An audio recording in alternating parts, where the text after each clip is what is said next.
Bon alors je dois dire avant toute chose que je suis particulièrement fan de Bob Odenkirk, qui est un acteur que je trouve juste exceptionnel.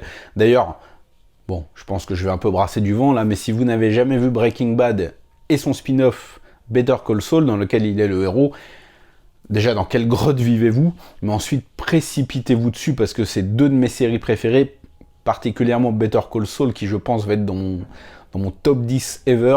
C'est vraiment une série qui est exceptionnelle et dont j'attends la dernière saison avec impatience.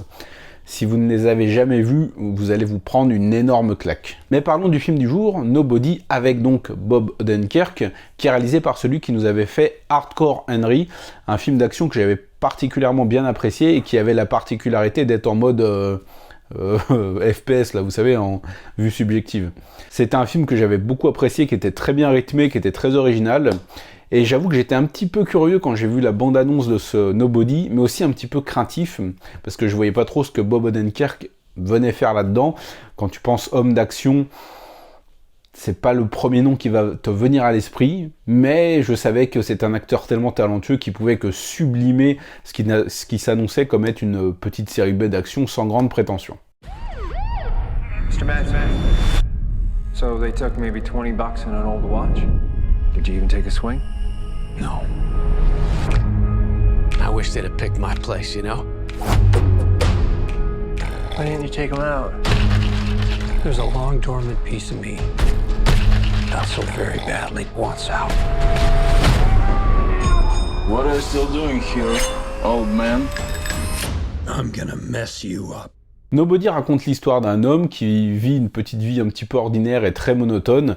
On le voit d'ailleurs au début qui fait quasiment tout le temps la même chose tout au long de ses journées, et qui un jour va se faire cambrioler par deux cambrioleurs et va commencer à intervenir avant de laisser les cambrioleurs fuir pour une bonne raison qu'on devinera un petit peu plus tard.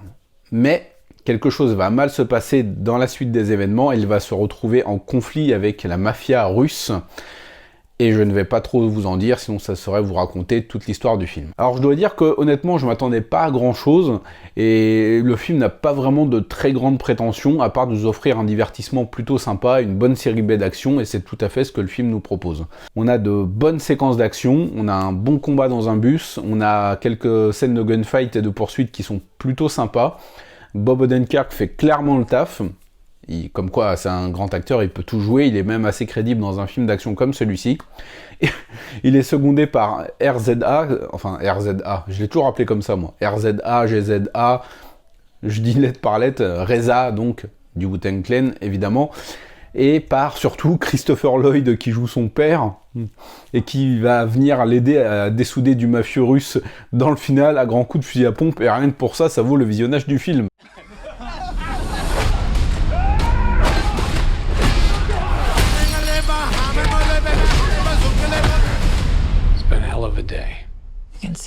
C'est plutôt bien réalisé, plutôt fun. Ça se voit que bon, c'est une espèce d'ersatz de John Wick-like, hein, avec cet homme un petit peu mystérieux dont tout le monde flippe un petit peu, qui a des grandes capacités au combat. On essaie de construire un petit peu un univers étendu autour de lui avec plusieurs personnages, genre le barbier par exemple. Hein, alors ça fait écho par exemple à John Wick et tout ce qu'il y a dans leur hôtel là. Donc voilà, c'est pas forcément très original, mais c'est plutôt bien exécuté. C'est une bonne série B d'action bien honnête, qui se prend pas la tête, qui veut juste offrir du divertissement et qui y arrive très bien. For 12 years, I worked for some very dangerous people. Everybody get to the basement. What is happening? Don't call 911. I used to be what they call an auditor. The last guy anyone wants to see at their door. But I left it behind to start a family. I might have overcorrected. They came after my family. And you don't do that. They stole my kitty cat bracelet. Give me the damn kitty cat bracelet! Who are you? I'm nobody. Donc voilà, j'ai pas grand chose à en dire, hein. Je vous conseille cette bonne petite série B d'action qui se prend pas la tête, qui sera un très bon divertissement pour une fin de soirée par exemple. Donc si vous avez déjà vu le film, je vous invite à me dire ce que vous en pensez dans les commentaires. On se retrouve très prochainement pour parler de cinéma asiatique, parce que vous savez que c'est des chiens. Ciao!